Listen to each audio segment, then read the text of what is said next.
ক্রিকেটারদের জন্য swimming pool নির্মাণের পরিকল্পনা করছে বিসিবি। জায়গা নির্ধারণ করা হয়েছে একাডেমি ভবনের পাশে। সুইমিং পুলের সাথে নির্মাণ করা হবে মসজিদ। প্রকৌশলীদের নিয়ে পুলের জায়গা পরিদর্শন করেছেন বিসিবি সভাপতি। শীঘ্রই চূড়ান্ত পরিকল্পনা শেষে শুরু হবে কাজ।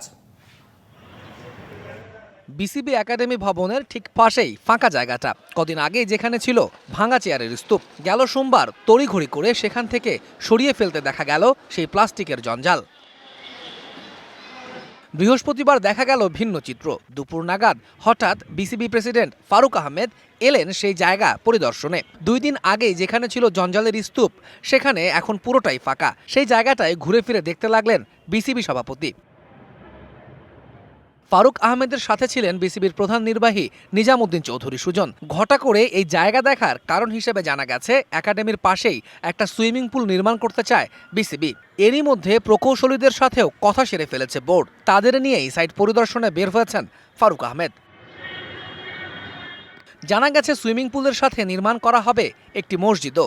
মূলত স্থাপনাটি হবে 2 ভাগে, নিচে থাকবে মসজিদ এবং উপরে হবে সুইমিং পুল। এই মসজিদে নামাজ আদায় করবে ক্রিকেটার, সাংবাদিক সহ বিসিবি সংশ্লিষ্ট সবাই। বিসিবিতে জিম, ম্যাচ গ্রাউন্ড বাদে ইনডোর আউটডোর প্র্যাকটিস ফ্যাসিলিটিজের সবই আছে।